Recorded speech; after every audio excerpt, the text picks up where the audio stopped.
confort et votre sécurité.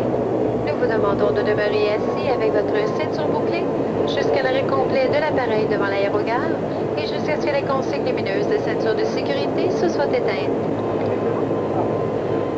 Welcome to les îles de la Madeleine. For your comfort and safety, you're requested to remain seated with your seatbelt fastened until the aircraft has come to go. Nous nous trouvons actuellement au Québec, au Canada, à quelques 40 km des côtes des îles de la Madeleine et à 200 km des côtes de Terre-Neuve. C'est sur cette banquise, en mars de chaque année, que se déroule un phénomène tout à fait extraordinaire, la naissance de bébés phoques. Il y avait déjà bien longtemps que les phoques fréquentaient les îles de la Madeleine lorsque Jacques Cartier y accosta en 1534.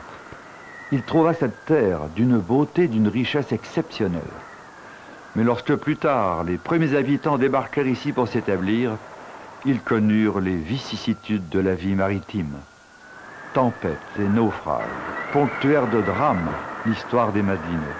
Devenue aujourd'hui une part économique importante du Québec, grâce à l'exploitation des produits de la mer, les îles de la Madeleine se distinguent également par l'éclatante gaieté qui s'en dégage.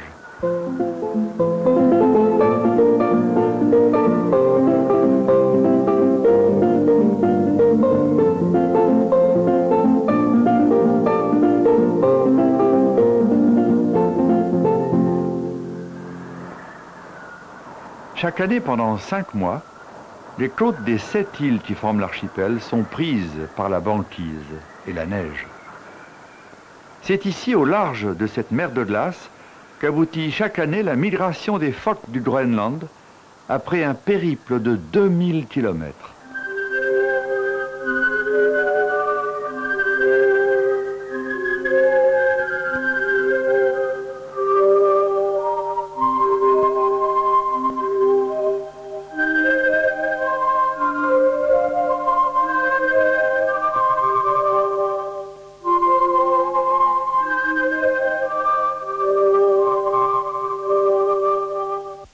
Partis du Groenland en septembre, les phoques atteignent les côtes de la Madeleine en janvier, après avoir longé l'île de Baffin, le Labrador et la côte est de Terre-Neuve. Grégaires, ils abordent les glaces en troupeau, mais se dispersent aussitôt pour pêcher. Les phoques s'alimentent essentiellement de poissons et crustacés et accumulent sous forme de graisse d'énormes réserves énergétiques. À sa naissance, début mars, le blanchon pèse environ 9 kilos. Mais après seulement 12 jours d'allaitement, il aura triplé son poids. Toutes les 5 heures environ, le nouveau-né boit 5 à 6 litres de lait, dont la teneur en matière grasse est 14 fois supérieure à celui du lait de vache.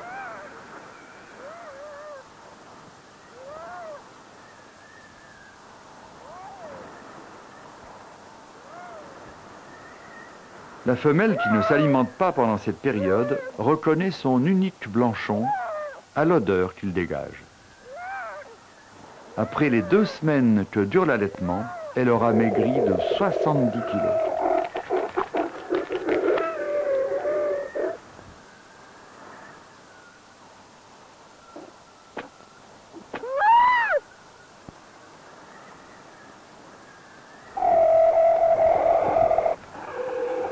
Abandonné par sa mère sitôt après le sevrage, le blanchon perd très vite la fourrure blanche qui lui valait son nom. La survie des bébés phoques pendant leurs premières semaines dépend de la stabilité de la glace sur laquelle ils s'alimentent. Or, à partir de la mi-mars, la banquise fond, ce qui les oblige à nager. Au total, 50% d'entre eux meurent de mort naturelle pendant la première année.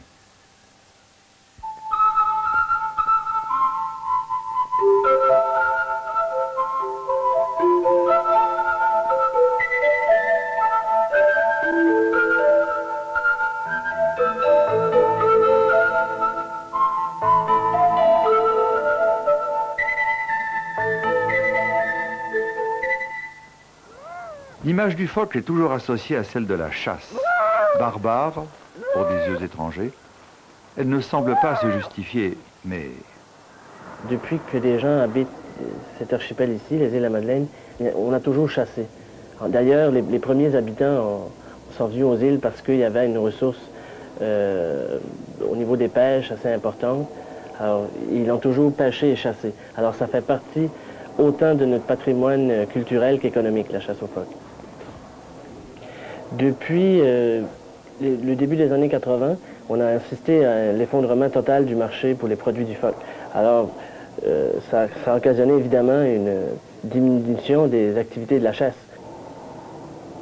La pêche a toujours constitué le pilier principal de l'économie madélénienne.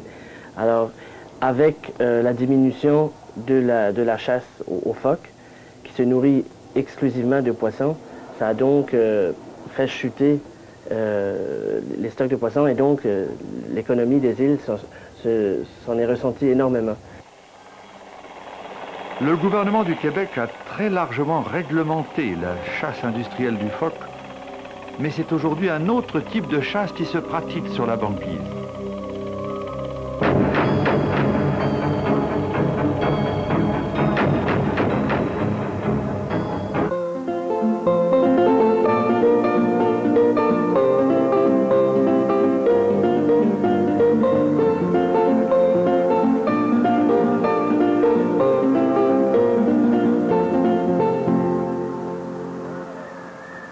Si de nombreuses espèces sauvages abandonnent leurs petits qui ont été souillés par le contact des hommes, les femelles phoques, après s'être éloignées quelque peu, reviennent aussitôt vers leur blanchon.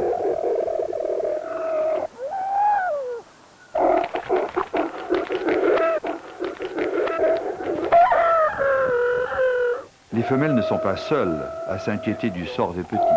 La pression de l'opinion publique a fait chuter les cours du marché mondial de la fourrure.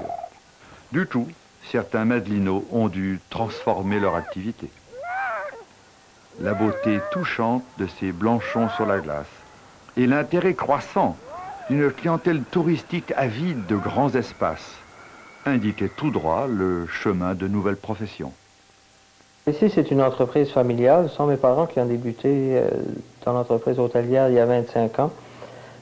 Pour les 20 premières années, on était beaucoup occupés au cours du mois de mars avec la chasse aux phoques.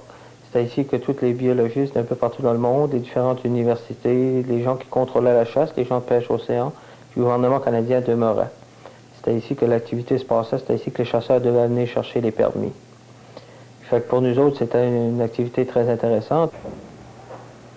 Et, depuis 5 ans, on a transféré l'activité aux touristes qu'on amène à partir de l'hôtel voir les phoques.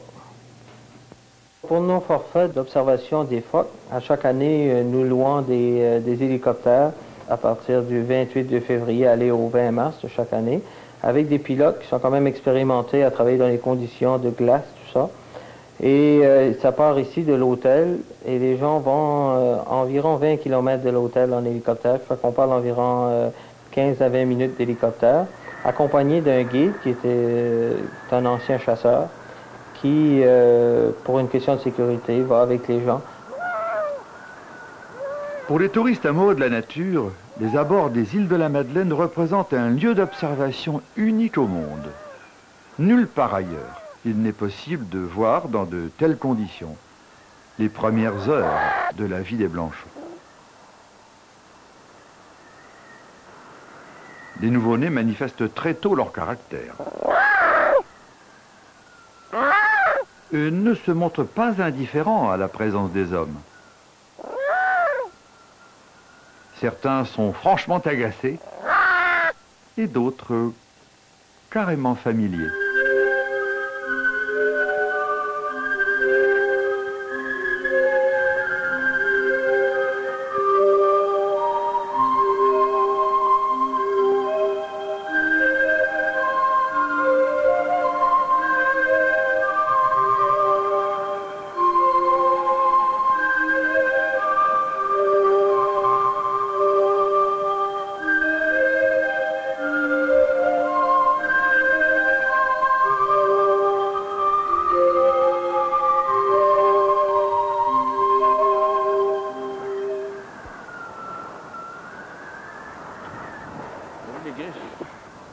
Ancien chasseur, Léonard guide aujourd'hui les touristes sur la banquise.